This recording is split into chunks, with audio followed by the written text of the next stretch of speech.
You ever notice how prejudice can seem, well, just totally illogical?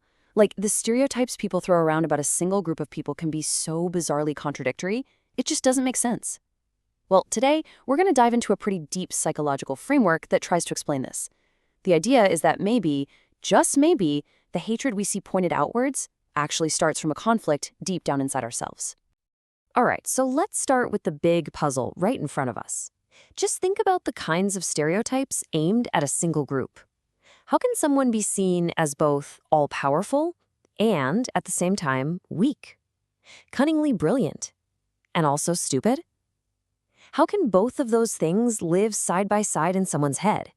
It's a really fascinating question and, honestly, a pretty unsettling one, too. Now, you'd think to find an answer, you'd study the group being targeted, right?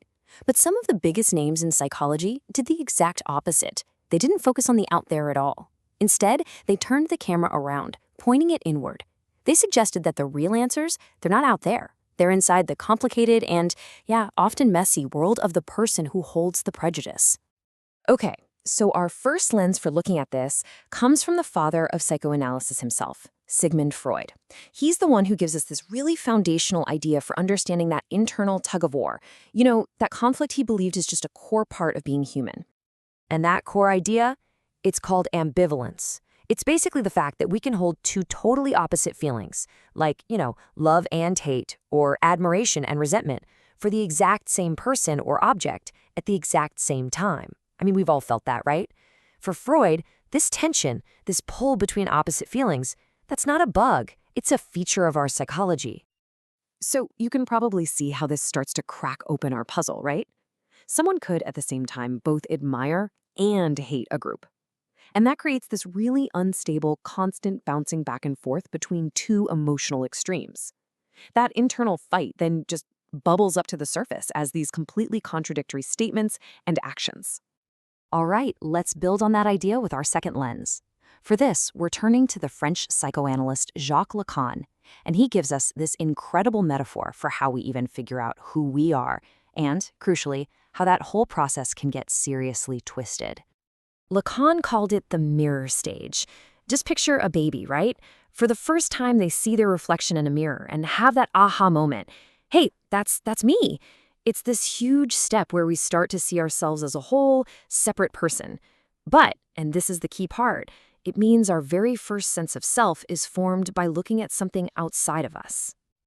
And this is where it all connects back to prejudice. Because if we build our sense of self by looking outward, we can also project our internal junk, our fears, our anxieties, all the stuff we don't like about ourselves, onto an external other. That group basically becomes a warped, distorted mirror. We use them to define who we are by focusing on what we are not. And, well, that's a straight line to scapegoating, blaming them for the mess that's really going on inside us. Okay, for our third and final lens, we're bringing in Carl Jung, and he takes this whole idea of opposites and just cranks it up to 11. He was obsessed with the hidden, unconscious parts of our personality, the stuff he famously called the shadow. Jung gave us this fantastic, if hard to say, word for it, enantiodromia. It's a mouthful, I know, but the idea is actually pretty simple. It's the principle that anything, any tendency, any feeling, if you push it to its absolute most ridiculous extreme, it will eventually flip right over into its total opposite. The pendulum analogy is perfect here. The higher it swings one way, the more force it has to swing all the way back to the other side. And this brings us right back to where we started, to that initial puzzle. In anti-Semitic thinking, Jewish people are seen as these all-powerful, world-controlling financiers. But at the exact same time, they're seen as weak and parasitic. They're cunning, brilliant conspirators, and also somehow stupid and inferior. You see it now? It's not just random nonsense. Through this Jungian lens, this is literally enantiodromia in action. The projection is just so extreme that it has to snap back and contain its own opposite. So, okay, we've got these three really powerful ideas on the table. Freud's two-faced feeling of ambivalence, Lacan's mirror of the self, and Jung's shadow opposites. So how do they all lock together? Let's walk through the step-by-step process that this framework lays out. Okay, so it all starts with an internal conflict, right? That's Freud's ambivalence, that feeling of love and hate all mixed up. Now, to get rid of that uncomfortable feeling, the person shoves it outward, projecting it onto an other. That's step 2. They're using them as Lacan's mirror. And finally, because this projection is such a desperate, extreme attempt to get rid of that inner turmoil, it shows up as those wild, contradictory Jungian shadow opposites. So what this is really saying is that the other is never just some random target. They become, as the source material says, a kind of living container, a dumping ground for everything the prejudiced person can't stand about themselves, all their repressed fears, their secret desires, and all that unresolved internal conflict. So, what's the big takeaway here? After looking through this really complex psychological framework, what's the one core insight that these thinkers are trying to give us? Well, the fundamental idea, according to this framework, is that prejudice is actually less about the group being hated and way more about the person doing the hating.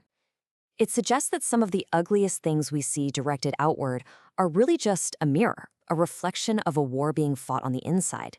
It's basically a way of throwing your own shadow onto someone else so you don't have to look at it. And all of this leaves us with one last and pretty tough question to chew on.